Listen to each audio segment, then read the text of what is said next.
అటు ఇటు తిప్పితే సరిపోతుంది. నేను అడ్డంగా పెట్టు, అడ్డంగా పెట్టు, అడ్డంగా. ఇప్పుడు చెప్పండి.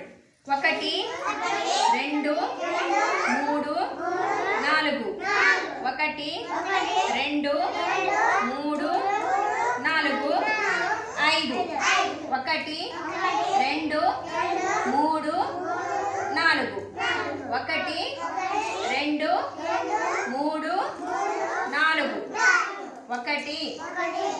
1 2 మళ్ళీ చెప్తానండి. 1 1 2 1 2 3 4 1 2 3 4 5 1 2 3 4 1 2